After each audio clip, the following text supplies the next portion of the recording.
Masasabi ko pong malaking tulong yung City on the Bus kasi po nakakapagtipid po kami ng pera. Para po sa mga estudyante na pumapasok pa po sa malalayo.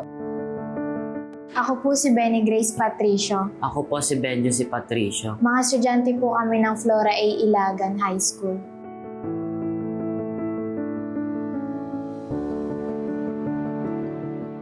Nagpa-practice na lang po kami sa moving up.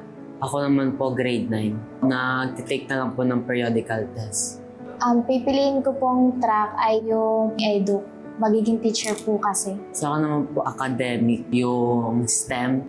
Nung grade 6, parang nailigan ko pong mag-drawing ng mga building. Tapos nung grade 7 po, na-discover ko na meron pong mga pilian ng mga track. So, nasa isip ko na po nun is mag-i-engineer na po ako. Sa Pinyahan po talaga kami nakatira. Yung ate ko po kasi, tiga Novaliches po. Buntis din siya. Kailangan niya din po ng kasama sa bahay kasi po yung asawa niya may trabaho. Nung start po ng school year, lumipat na po kami doon. Mahirap po mag-commute kapag rush hour din po talaga.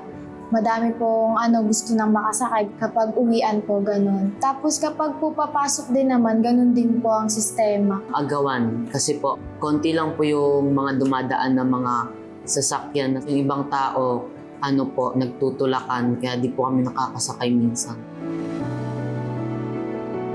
Ang first trip po yung sinasakyan namin alas 4, madaling araw. Tapos ang alis po noon, alas 5. Tapos ang rating po namin dito, mga 5:56 ganyan po.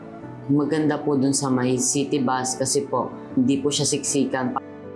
Nakaayos po yung pila. Unlike po pag magko-commute kami.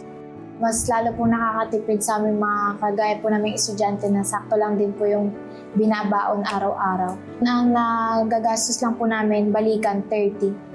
Papunta po dito tapos pag-uwi po. Yung pera mo na pang-commute sana, magagastos mo na lang sa ibang bagay. Nalalaan po namin sa mga project, performance task, tapos may mga piggy bank po kami, mga sobra, dun po namin na ilalagay. Siguro po sa akin nasa 200 plus na kasi po nag-start ako ng January. Sa akin po mga na po siguro 300 plus. Masaya si mama kasi mababawasan na po yung pagbibigay niya ng pera. Kasi po nung wala pang gas na libre, malaki po yung nabibigay niya na pera.